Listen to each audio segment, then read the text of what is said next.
away from dharma. Secularism is not a Bharatiya concept. देश का mood metre में एक बार फिर आपका स्वागत है। क्या हिंदुस्तान के 140 करोड़ लोगों पर सेकुलरिज्म यानी कि धर्मनिरपेक्षता जबरदस्ती थोपी गई है? क्या जिस संविधान के आगे हम मत्था टेकते हैं, जिस संविधान की सौगंध सत्ता पक्ष और विपक्ष खाता है, उस संविधान में सेकुलरिज्म की घुसपैठ किसी साजिश के तहत करवाई गई थी? क्या इस देश की बहुसंख्यक आबादी यानी हिंदुओं की पहचान को मिटाने के लिए सेकुलरिज्म का हथकंडा अपनाया गया? ये सवाल क्यों उठ रहे हैं?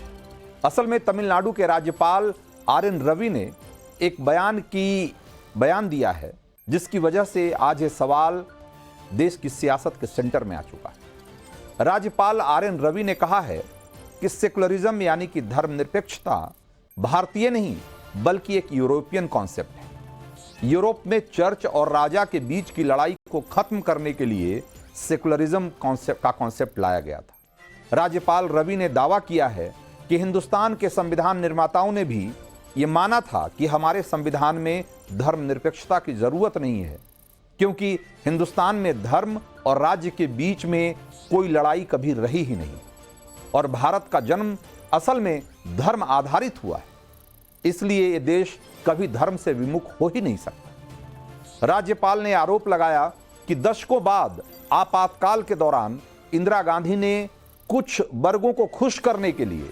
संविधान में धर्मनिरपेक्षता का शब्द जोड़ा।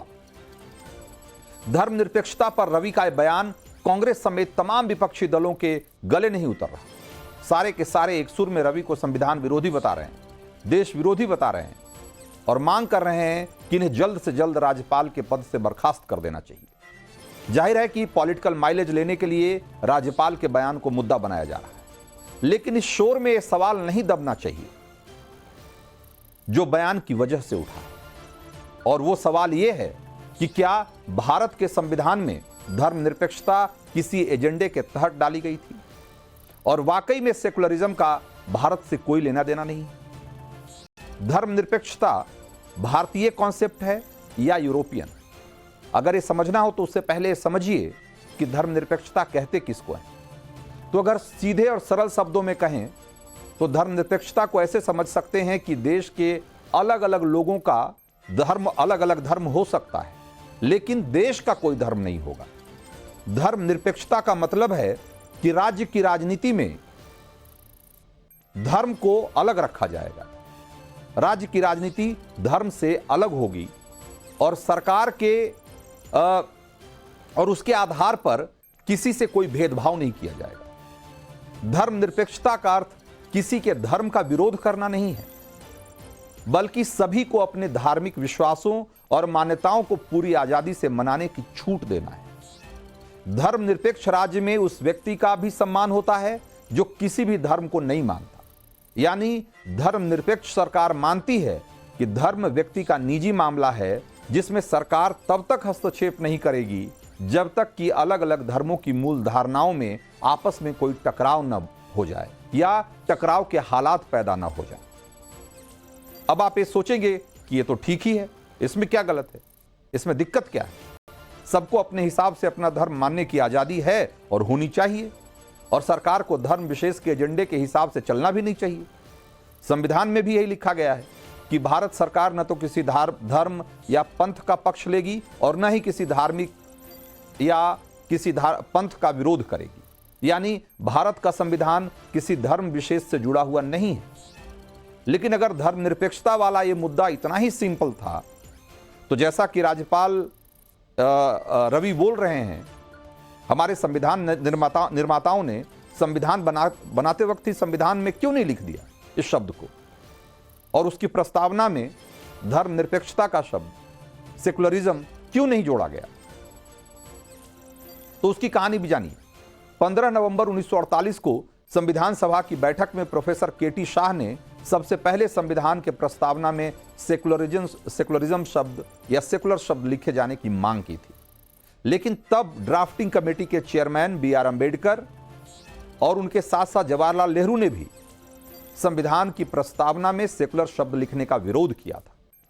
नेहरू ने कहा था कि ये एक ऐसा आदर्श है जिसे लक्ष्य बनाया जाना चाहिए और हम में से कोई, चाहे वो हिंदू हो या मुसलमान हो, सिख हो या ईसाई हो, हम जो भी हों, हम में से कोई भी अपने दिल की गहराइयों से यह नहीं कह सकता कि उसके मन या दिल में कोई पूर्वाग्रह या सांप्रदायिकता का दाग नहीं है।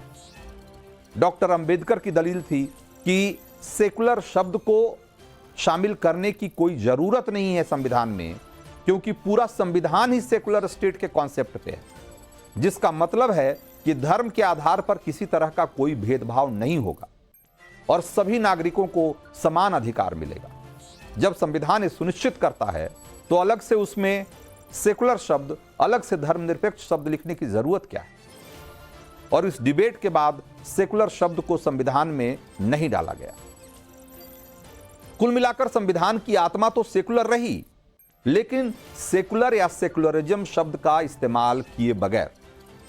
लेकिन विडंबना देखिए कि पंडित जवाहरलाल नेहरू संविधान के जिस सेकुलर शब्द के जोड़े जाने के विरोधी थे, उनकी ही बेटी इंदिरा गांधी ने बाद में इस शब्द को प्रस्तावना का हिस्सा बना दिया, और वो भी तब जब देश पर इमरजेंसी थोपी गई थी।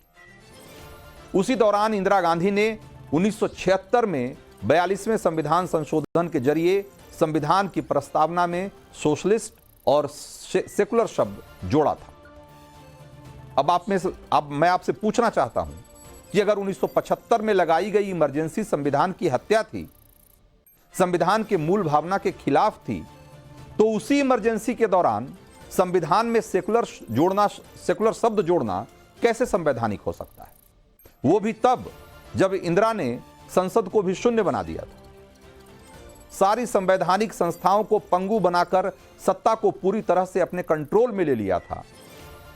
इसलिए इस दलील में दम दिखता है कि 1975 में इमरजेंसी लगाना गलत था, तो संविधान में सेकुलर जोड़ना भी उतना ही गलत था। अब एक बार फिर से राज्यपाल रवि के बयान पर आते हैं। राज्यपाल रवि कह रहे हैं कि धर्मनिरपेक्षता भारतीय नहीं, यूरोपियन कॉन्सेप्ट है। असल में वो संविधान में लिखी धर्मनिरपेक्षता का जिक्र कर रहे हैं, वरना सिर्फ भारतीय संदर्भ में धर्मनिरपेक्षता की बात की जाए तो ये पक्के दावे के साथ कहा जा सकता है कि हमारी हिस्ट्री का हिस्सा रहा है, असल में हमारे डीएनए का हिस्सा रहा है ये सेकुलरिज्म। और हिंदुस्तान की हिस्ट्री का आधार जो कि सनातन है, और सनातन का मूल मंत्र ही सर्वधर्म संभाव में रहा है। आपको पता है कि जब यहूदी भारत आए तो पूरी दुनिया से उनको प्रताड़ित करके भगाया गया। ईसा से लगभग 300 साल पहले ये भारत आए, और दुनिया के अलग अलग देशों से 200 साल पहले तक यहूदियों का भारत आना जारी रहा है। यानी कि 200 साल पहले तक हिंदुस्तान में सब जगह से भागकर यहूदी आते रहे। लेकिन क्या कभी हिंदुओं ने उनसे कहा कि अपना धर्म बदलो तभी एंट्री मिलेगी? कभी नहीं कहा। किसी यहूदी से उसकी पहचान मिटाकर आने के लिए नहीं कहा गया। बहुसंख्यक आबादी हिंदू थी बावजूद इसके, लेकिन यहूदी अपनी मान्यता और परंपरा के साथ इस देश में रहे, फले फूले। दुनिया में हिंदुस्तान इकलौता ऐसा देश है जहां एंटीसेमिटिज्म नहीं रहा, यहूदियों को प्रताड़ित नहीं किया गया। इसी तरीके से पारसियों को भी ईरान से मुसलमानों ने प्रताड़ित करके भगा दिया। उन्होंने भी शरण ली भारत में। लगभग 766 ईस्वी पहले जब वो भारत आए पारसी, और वो आज भी हैं, अपनी पहचान के साथ हैं, फल फूल रहे हैं। भारत में शरण देने के पहले उनके सामने भी कोई शर्त नहीं रखी गई। 7वीं शताब्दी में अरब व्यापारियों के साथ पहली बार इस्लाम भारत आया। कहते हैं कि पैगंबर मोहम्मद के जमाने की मस्जिद केरल में है। बाद में इस देश में इस्लामी आक्रमणकारियों ने तलवार के दम पर इस धर्म को आगे बढ़ाया, इस मजहब को आगे बढ़ाया, लाखों लोगों का धर्मांतरण कराया।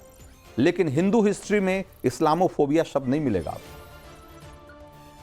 जैसे धर्म को राज्य से अलग कर देने की साजिश यूरोपियंस ने की, वैसे ही इस्लामोफोबिया भी उन्होंने ही इस दुनिया को दिया। इस देश की बड़ी आबादी ऐतिहासिक तौर पर हिंदू आबादी है, और हिंदू आबादी ऐतिहासिक तौर पर सहिष्णु और धर्मनिरपेक्ष रही, और उसी के सिद्धांत पर आगे बढ़ती रही। आपको एक और उदाहरण देता हूं। अगर यह देश मूलतः धर्मनिरपेक्ष नहीं होता तो हिंदू बहुल देश होने के बावजूद भी आप जरा गौर करिए कि ये अगर धार्मिक रूप से देखा जाए तो ये दुनिया का सबसे विविध राष्ट्र है, जहां पर कि हिंदुइज्म के होने के बावजूद बौद्ध, जैन और सिख जैसे 3 बड़े धर्म पैदा हुए, जन्मे और फले फूले। इसके अलावा दुनिया भर से अलग अलग तरह के धर्मों के लोग इस देश में आते रहे। इस्लाम, क्रिश्चियनिटी, यहूदी, सब लोग इस देश में आए, पारसी, सब लोग इस देश में आए, इस धरती पर फले फूले। क्या इस देश की बहुसंख्यक आबादी हिंदुओं के धर्म निरपेक्ष नहीं होने के बावजूद ऐसा मुमकिन था क्या? जाहिर सी बात है कि हिंदुओं की सहिष्णुता, हिंदुओं की धर्म निरपेक्षता, इसी ने सुनिश्चित किया कि इस देश पर तरह तरह के धर्म पैदा हुए, फले फूले। साफ तौर पर भारतीय संस्कृति सर्वधर्म समभाव का गुणगान करती, निरपेक्ष या तटस्थ रहने की बात नहीं करती, बल्कि सभी को बराबर सम्मान देने की बात करती।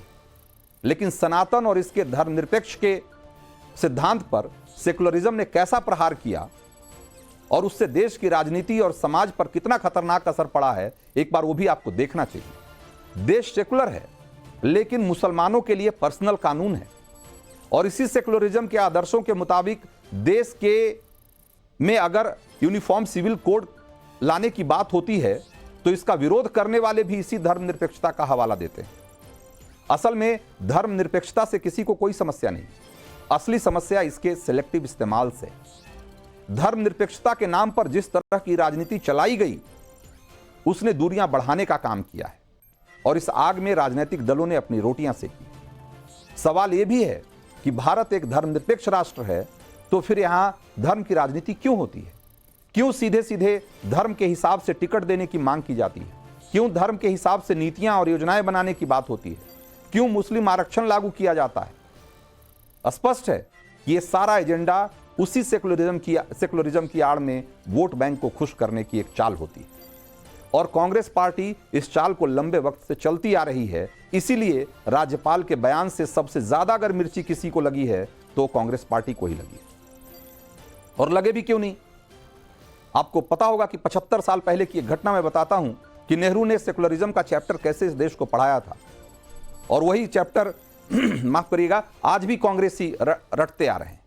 पिछले 10 साल में धर्मनिरपेक्षता की जो परिभाषा प्रधानमंत्री मोदी ने गढ़ी है, उसमें पूरा कांग्रेसी इकोसिस्टम डिरेल हुआ पड़ा है।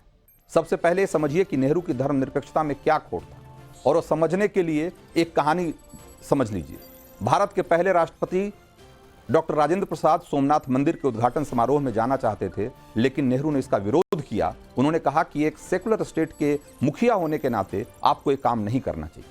लेकिन राष्ट्रपति राजेंद्र प्रसाद ने कहा कि नहीं, मैं हिंदू हूं और मेरी अपने धर्म में बहुत गहरी आस्था है, और मेरे जाने से इस देश के सेकुलरिज्म पर कोई फर्क नहीं पड़ता।